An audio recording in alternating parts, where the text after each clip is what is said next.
acide phosphorique ak phosphogypse boo jógee foofu tey jii yaa ngeeg des millions et des millions de tonnes ci calcaire bii nga xam ne moom mooy matière première u ciment yaa ngeeg basalte yaa ngeeg attapulgite yaa ngeeg leucoxène yaa ngeeg rutile yaa ngeeg tey jii kaolin yaa ngeeg tourbe yaa ngi gaz yaa ngeeg pétrole yaa ngeeg 750 millions de tonnes de fer de la Falémé tey jii tu as 29 blocs de pétrole au Sénégal 7 en onshore mooy ci jéeri ji 13 en offshore et 9 en ultra ci biir géej mooy ultra deep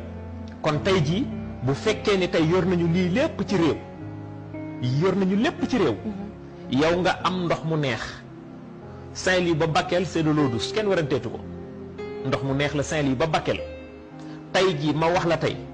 ndox mu neex biy jógee ci fleuve Sénégal di reversé wu ci océan Atlantique bi déedéet mu ngi toll ci 640 mètres cubes à la seconde cela veut dire que ni ci année bi Sénégal dina jël ci ndox mu neex moomu di ko xoole muy këpp ci océan Atlantique bi mu ngi toll ci 20 milliards de mètres cubes bu ndox mu neex te am nañ fi canal du Cayor am nañ fi canal du Baol dégg nañ fi les vallées fossiles kon du ndox moom mooy suñu problème tey boo jëlee loolu yépp nag tey jii nga tënk ko quand on parle de fer tey jii lan la mën a def ci àdduna ko fusion mooy métallurgie on parle de sidérurgie lan la fer mën a def tey ci àdduna nga xool sunu mbokk mauritanien yi il exploite 10 millions de tonnes de fer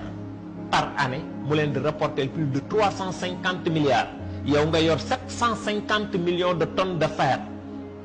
c'est le fer de la Falémé tey jii nga toog yow amul lenn loo xam ne war ngaa nasaka nocc fi ma toog di wax ak yow nii dañu teg sur le pétrole yan paramètres la ñu teg pour le gaz mais jàpp naa ni tey jii kon bu ñu demee ba nga xamante ni dañuy wax problème mu relance lan ngay relancer parce que wax naa la ko léegi limal nii yépp amul benn société nationale wala benn sénégalais bu ci defar industrie di transformer matière boobu muy produit fini wala semi fini kon bu ñuy relancer lan la ñuy relancer yépp 10% 15% 5% 10% 5% 15%. kon nan la ñu war a mën a bàyyee réew moo xamante ne tey yor nañu ni ma koy waxe or mu ngi fi marbre mu ngi fi phosphate d'alumine bi nekk Ndendoori mu ngi fi tey jii ñun ñoo yor 3e mine de zircon du monde derrière l'Australie l'Afrique du Sud réserve yi toll ci 3 milliards 200 millions de tonnes ñu ngeeg phosphate bi nga xam mooy phosphate de calcium bi nga xam ne tey jii nous avons les meilleurs teneurs de l'Afrique voire du monde mu nekk Tobène moom la ñuy nal pour génn ci acide sulfurique